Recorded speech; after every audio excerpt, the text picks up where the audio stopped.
நம்ம வைக்கிற குழம்பு எவ்வளோ தான் டேஸ்ட்டாக இருந்தாலும் நம்ம வீட்டில் இருக்கவங்களும் குழந்தைங்களும் கண்டிப்பாக வெங்காயம், தக்காளி, கருவேப்பிலை இதெல்லாம் ஓரமாக எடுத்து வைக்கிறது எப்போவுமே நடக்கிற விஷயந்தான்.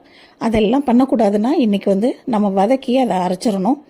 நம்ம குழம்புக்கு பூண்டு குழம்பு, இது பூண்டு குழம்பு தான் வைக்க போகிறேன்.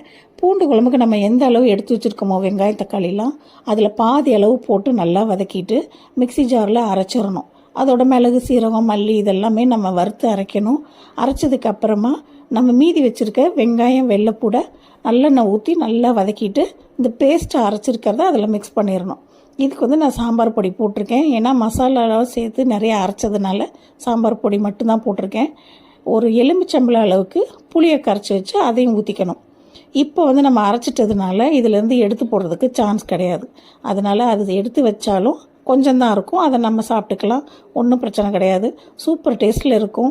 லாஸ்ட்டில் இது நல்லா கொதித்து ஈக்குவலாக வந்ததுக்கப்புறமா கொஞ்சமாக வெல்லம் கலந்து, எப்போவுமே புளி குழம்புக்கு வெல்லம் கலந்தோம்னா கொஞ்சம் தூக்கலாக இருக்கும், கலந்துட்டு கொத்தமல்லி, கருவேப்பிலையெல்லாம் போட்டுட்டு நம்ம இறக்கி வச்சிடணும். குழம்பு நல்லா திக்காகவும் இருக்கும், நல்லாவும் குழந்தைங்க நிறைய சாப்பிடுவாங்க.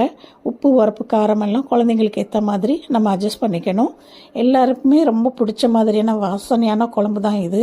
எல்லாருமே இந்த மாதிரி ட்ரை பண்ணுங்கள், புது விதமான டேஸ்ட்டில் இருக்கும்.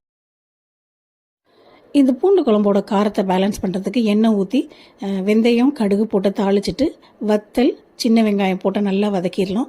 தக்காளியை போட்டு நல்லா வதக்கிட்டு மஞ்சத்தூள், உப்பு எல்லாம் போட்டு கொஞ்சமாக புளித்தண்ணி, ஒரு நெல்லிக்காய் அளவு புளித்தண்ணியை வச்சு கரைச்சி ஊற்றிட்டு கொஞ்சமாக அது நல்லா ஹீட் ஆனதுக்கப்புறம் லாஸ்ட்டில் ஒரு கப்பு தேங்காய் பால், நல்ல சூப்பரான கெட்டியான தேங்காய் பாலை இதில் ஊற்றிட்டு லைட்டாக நுர கட்டுற வரைக்கும் வெயிட் பண்ணிவிட்டு நம்ம எடுத்துட்டோம்னா சூப்பரான ஒரு தேங்காய் பால் ரசம் ரெடி ஆயிரும்.